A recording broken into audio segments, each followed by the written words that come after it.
ओम ब्रह्म सत्यम सर्वदा जी। संतन की सत सीख से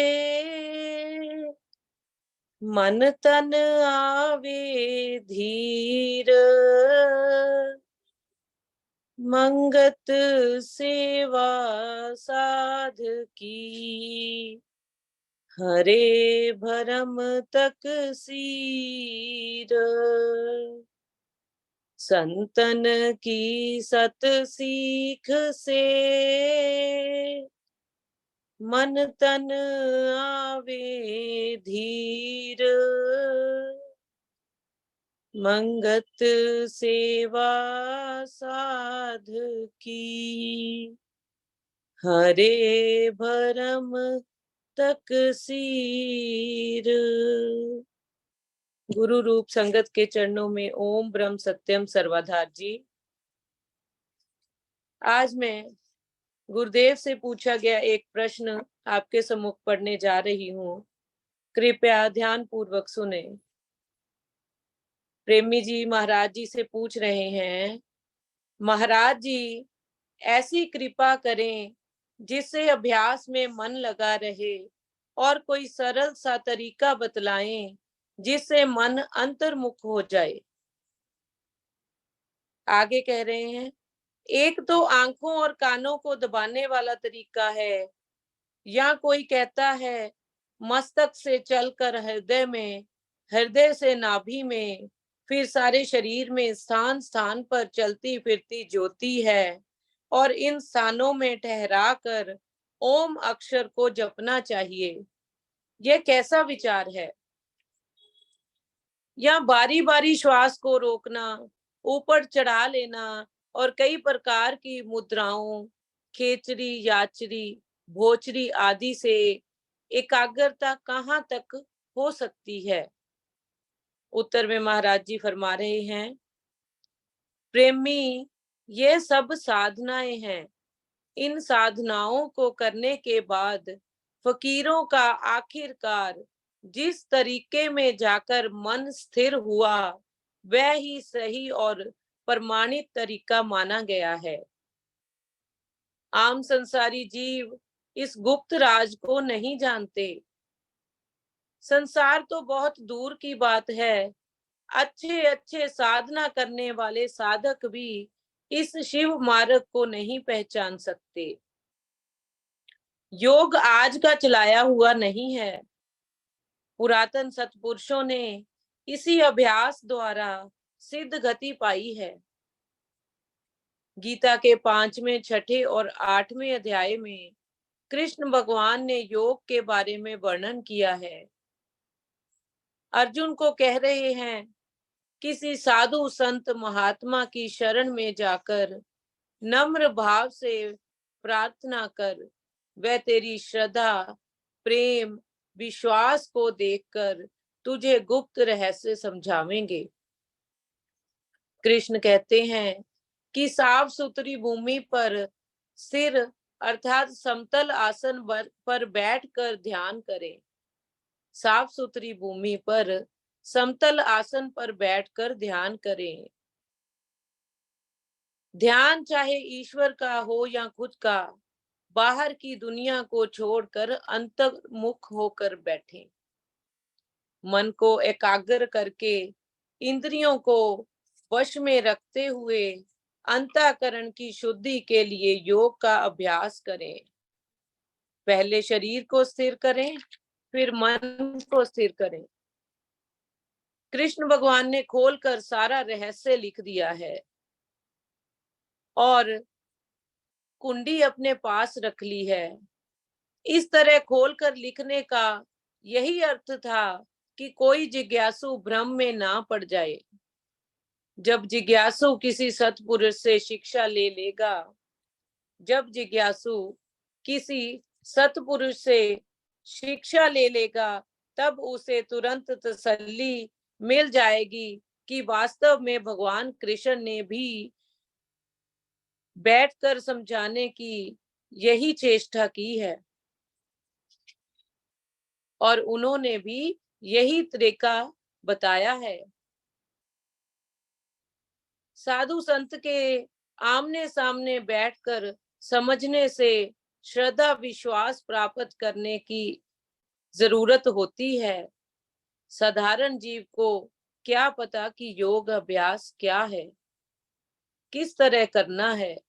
जिस तरह भी किसी ने समझाया, अंधाधुंध चल दिया। अब लोग ना समझे तो कसूर किसका है। बिस्तरे में पड़े पड़े सब योगी बन रहे हैं। ऊंचे ऊंचे सिंहासनों पर बैठकर योग सिद्धि नहीं हो सकती। प्रेमी आंखों कानों को दबाकर रोशनी और शब्द को सुनना देखना, यह तत्वों की ही माया है। पुरातन ऋषियों मुनियों में जन्म से ही शब्द की जागृति सूक्ष्म रूप में मौजूद थी। पुरातन ऋषियों मुनियों में जन्म से ही शब्द की जागृति सूक्ष्म रूप में मौजूद थी। योग मुद्राओं द्वारा उन्होंने शरीर और मन पर नियंत्रण कायम किया और सिद्धि प्राप्त की। परंतु छोटी बुद्धि वाले साधारण जीव रुचि में फंस जाते हैं। प्रेमी योग अभ्यास से जीवन में सदाचार आता है, परंतु अगर यह कहो कि ऐसा करने से नाद स्वरूप परमेश्वर प्रकट हो जाए, तो यह बड़ी मुश्किल बात है। जब तक कि प्राण अपान के संग किसी योगी के बतलाए हुए बीज मंत्र की साधना ना की जाए, जब तक कि प्राण अपान के संग किसी योगी के बताए हुए बीज मंत्र की साधना ना की जाए। यहाँ गुरुदेव हमें यही समझा रहे हैं कि योग साधना कुछ हद तक हमारे जीवन में सदाचार लाता है और शरीर पर नियंत्रण प्राप्त हो जाता है, परंतु असली साधना गुरु द्वारा दिए गए बीज मंत्र के सिमरन से ही पूर्ण होती है। सिमरन ही साधना की पूर्ण स्थिति है। आगे गुरुदेव बड़ी ही गहराई में समझा रहे हैं। ज्यों ज्यों बीज मंत्र की साधना में जिज्ञासु दृढ़ होता जाता है, मन पवन नाम की एक रूप में स्थिति होती जाती है। फिर ऐसी हालत हो जाती है कि गुरु रूप प्रकट हुआ। उसके बाद नाभि कमल में बुद्धि निर्मल होकर अमृत शब्द का भान करने लगती है। तब नाभि कमल से अमृत धारा ऊपर आकाश 10वें द्वार की तरफ चलती है और सुरती दृढ़ होने लगती है। इस अवस्था में सत विश्वास की दृढ़ता प्राप्त होने लगती है। प्रेमी इस तरह करते करते मस्तक, त्रिकुटी, दिव्य नेत्र, जिसे तीसरी आंख वाली जगह कहते हैं, वहां सुरती मस्ती को अनुभव करने लगती है। फिर जाकर हृदय कमल का खुलना होता है। फिर तरह तरह का ज्ञान विज्ञान आत्म साक्षात्कार की अवस्था प्राप्त होती है। प्रेमी अब तुम्हारे लिए कोई कसर नहीं छोड़ी गई है। तुम्हें सामने बिठाकर समझाया गया है। 50 वर्ष के बाद यह भी पिछले संतों की तरह गुप्त भेद में शामिल हो जाएंगे। गुरुदेव अपने आप को कह रहे हैं कि आने वाले 50 वर्ष के बाद यह भी पिछले संतों की तरह गुप्त भेद में शामिल हो जाएंगे। इसलिए आज तुम्हें समझा रहे हैं। शिव, कपिल, पतंजलि और बाकी ऋषि मुनि भक्त महात्मा की मूर्तियों को देखो। क्या वो आंखों कानों को दबाकर बैठे हैं? वो तो सिद्ध या पद्म आसन पर बैठे हुए दिखाई दे रहे हैं। सबसे अधिक मूर्तियां महात्मा बुद्ध की पाई जाती हैं।